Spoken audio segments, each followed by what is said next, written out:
Hello, my dearest students. Today we are going to discuss the story Mijbil the Otter, written by Gavin Maxwell. So, I would request all students to listen to these CBSE videos in English rather than in any other language because your exam is in English. And the more you listen and familiarize yourself with English, the more proficient you will be in the language, which in turn will help you in your examination. Okay, so let's begin. So, the narrator, who is Gavin Maxwell, lives in Scotland, and when his dog Johnny died, he did not want to have another pet dog.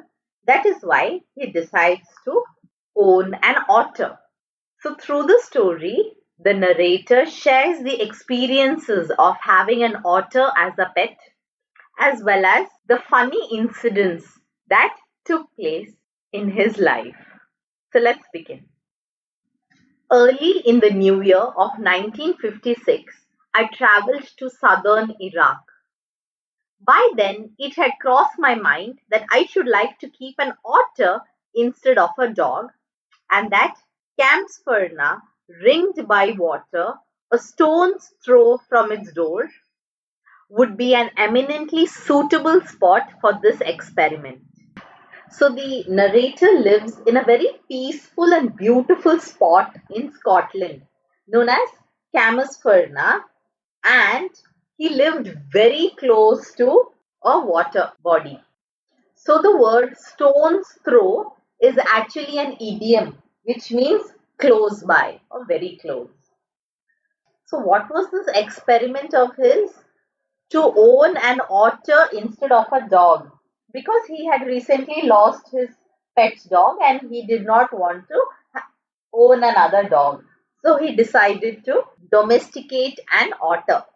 And since otters love water bodies, he thought since he lives very close to a water body, it would be a suitable spot for this experiment to see if he could keep an otter as his pet. So this could be a question. What was the experiment that the narrator had performed? When I casually mentioned this to a friend, he as casually replied that I had better get one in the Tigris marshes, for, for there they were as common as mosquitoes and were often tamed by the Arabs. So when he casually mentioned this to his friend was not surprised. He also casually replied that he could get one from this place called Tigris Marshes.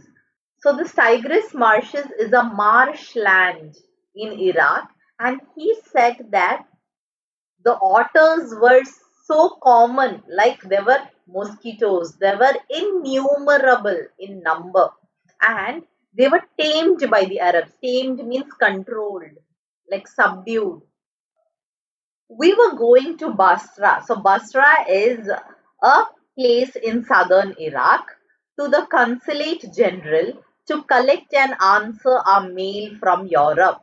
So this could be a question: why was the narrator and his friend going to Basra? They were going to the consulate general to collect and answer their mails from Europe. At the consulate general, we found that my friend's mail had arrived, but mine had not. Okay, so his mail had not arrived. I cabled to England. So cabled means he sent a message by telegraph. So this method of communication has now become obsolete. We don't use it anymore. And when 3 days later nothing had happened, I tried to telephone. The call had to be booked 24 hours in advance. So you could not just immediately call. You had to book a call 24 hours beforehand. On the first day, the line was out of order. So first day he could not communicate because the line was out of order. On the second, the exchange was closed for a religious holiday. On the third day, there was another breakdown. So, unfortunately, for 3 days, he could not communicate. My friend left, and I arranged to meet him in a week's time. 5 days later, my mail arrived. So, he had to wait for 5 days. I carried it to my bedroom to read, and there, squatting on the floor. So what is the squatting position? Is the position we sit when we go to an Indian toilet. So that is squatting. Were two Arabs. Beside them lay a sack that squirmed from time to time. So squirmed is moved about. They handed me a note from my friend. Here is your otter. So his friend had gifted him the otter. With the opening of that sack began a phase of my life that had not yet ended, and may, for all I know, not end before I do. It is in effect a thraldom to otters, an otter fixation. So he says he was in a state of slavery or bondage to the otter, and he was strongly attached to the otter. That I have since found to be shared by most other people who have ever owned one. So this shows that he was really attached and he liked the otter, because he talks about words such as thraldom to otters and otter fixation. The creature that emerged from the sack onto the spacious tiled floor of the consulate bedroom resembled most of all a very small, medievally conceived dragon. So here the narrator saying, when the otter came out of the sack and into this very spacious room, it resembled a very old or ancient dragon. So these dragons are like the imagination of the middle ages. So it seemed like that to him when he saw the otter for the first time. From the head to the tip of the tail, he was coated with symmetrical pointed scales of mud armor. So here the narrator wants to say that the otter was very dirty and it was coated with pointed scales of mud armor. Now, what is armor? Armor is like the protective coating that the people in war wear. So the mud was so thick, it was like a protective coating, between whose tips was visible a soft velvet fur like that of a chocolate brown mole. So through a very small gap, he could see the real fur, which looked like that of a chocolate brown mole. He shook himself, that is the otter, and I half expected a cloud of dust to come out, because the otter was shaking itself. He expected the dust to come out, but in fact, it was not for another month that I managed to remove the last of the mud and see the otter as it were in its true colors. So he expected the mud to come up immediately, but it was so thick and so hard that it took the narrator another month for the entire dirt to come out until he could see the otter in its original form. Original form is its true color. Mijbil, as I called the otter, was in fact of a race previously unknown to science, and was at length christened by zoologist Lutrogale perspicillata maxwelli, or Maxwell's otter. So here a question could come, why was the otter called Maxwell's otter? Because the otter belonged to a race previously unknown to science, and therefore the zoologist named it after Maxwell and named it Maxwell's otter. For the first 24 hours, Mijbil was neither hostile nor friendly. So, what was the otter's initial reaction? This also could be a question. So, for the first day or the first 24 hours, Mijbil was neither hostile nor friendly. So, he was just detached. Detached means aloof or indifferent. Or he was distant, choosing to sleep on the floor as far away from the narrator's bed as possible. The second night, Mijbil came on to my bed in the small hours and remained asleep in the crook of my knees until the servant brought tea in the morning.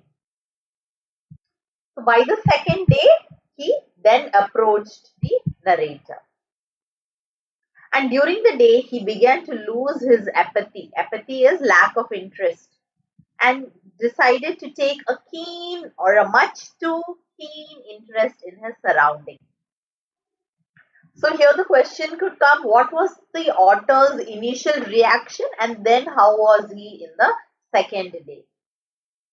I made a body belt for him and took him on a lead to the bathroom, where for half an hour he went wild with joy in the water. What was the reaction of the otter when he was taken to the bathroom? Because here he was in his natural habitat. Otters are found near water, and so finally, when he found water in the bathroom, he went wild with joy. Plunging is jumping and rolling in it, shooting up and down the length of the bathtub underwater, and making enough slosh and splash for a hippo. This, I was to learn, is a characteristic of otter. So, therefore, he got to learn because it was a new pet for him, which is they enjoyed water so much. Every drop of water must be, so to speak, extended and spread about the place. So, the otter was just splashing water everywhere. A bowl must be once be overturned, or if it is, will not be overturned, be sat in and splashed in until it overflows.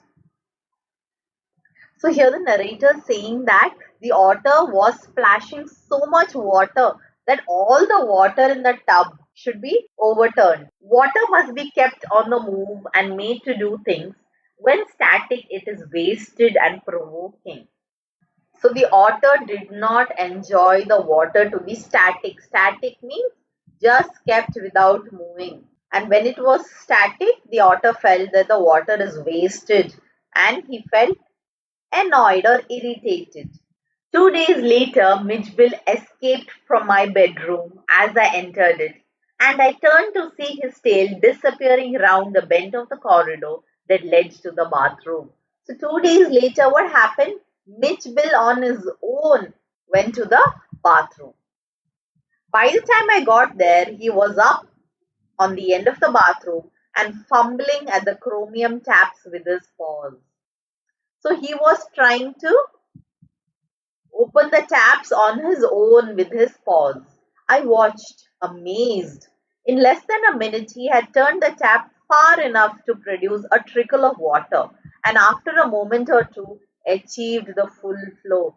So, why was the narrator amazed to see the otter in the bathroom? Because Mijbil had on his own gone to the bathroom and he had turned the taps with his paws initially for the water to trickle and then finally moved it so that to achieve a full flow of water. He had been lucky to turn the tap the right way. So today he had turned the tap the right way.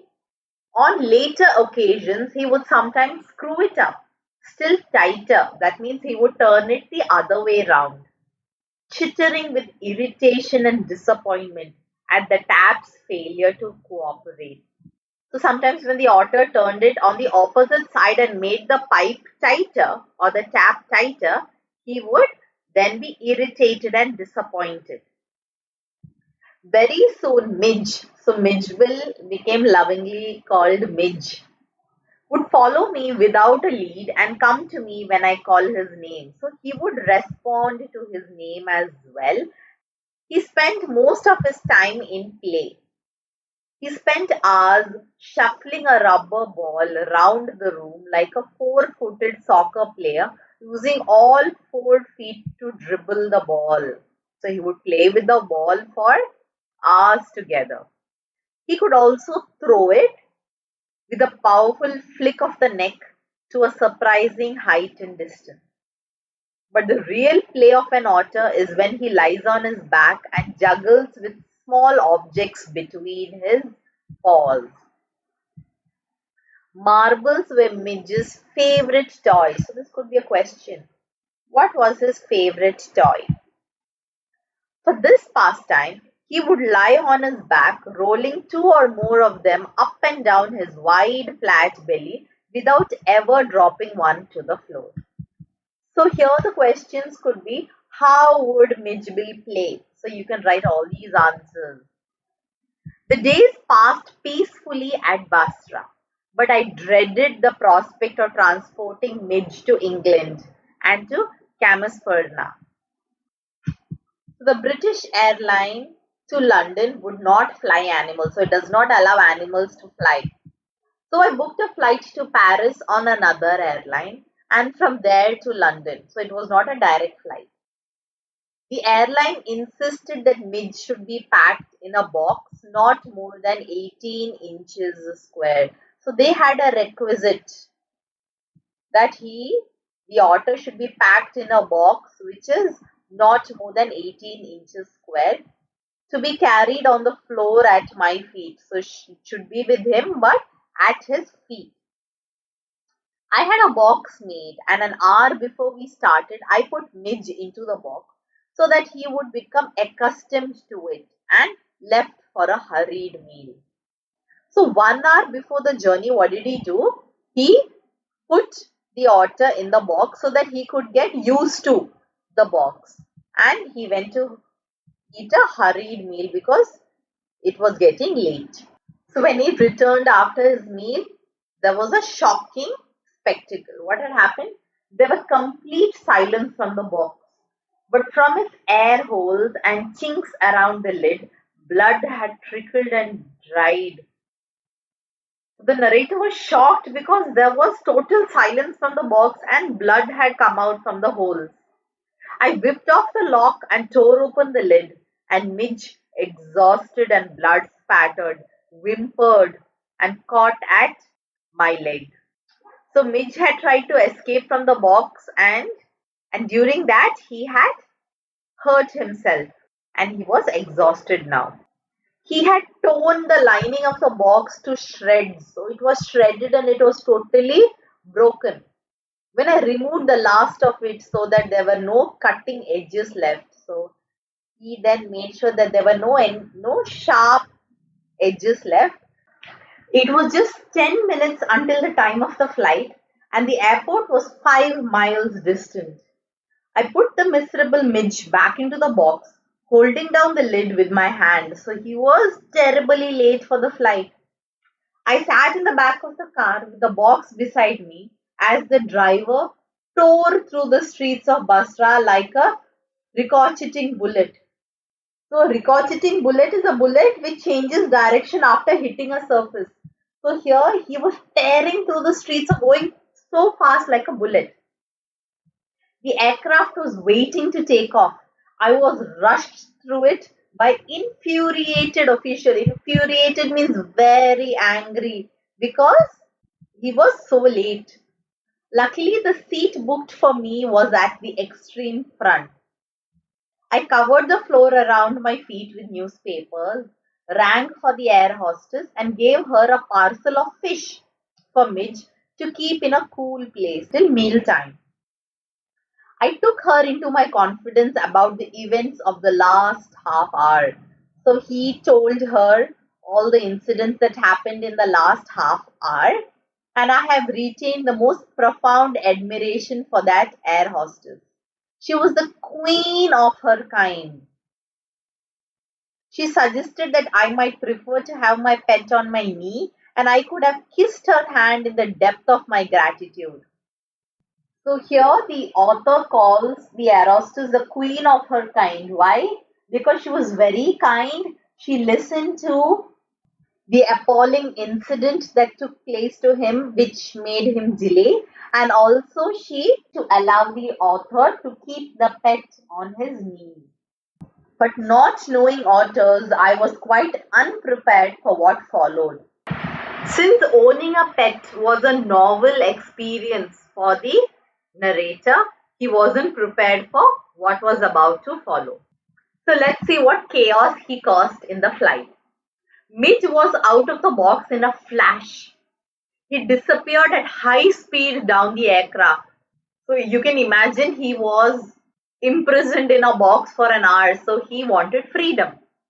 There were squawks and shrieks, and a woman stood up on her seat screaming out, a rat, because she did not know that it was an otter.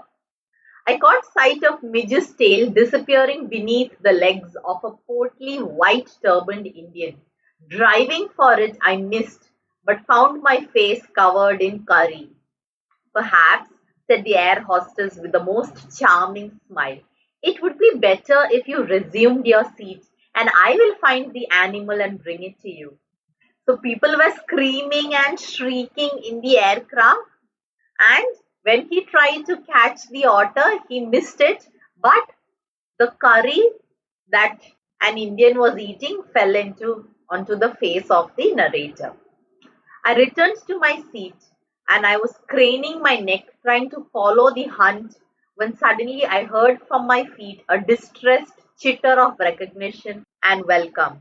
My midge bounded onto my knee and began to nuzzle my face and my neck. So when the air hostess was bringing the otter, it was in a state of unhappiness.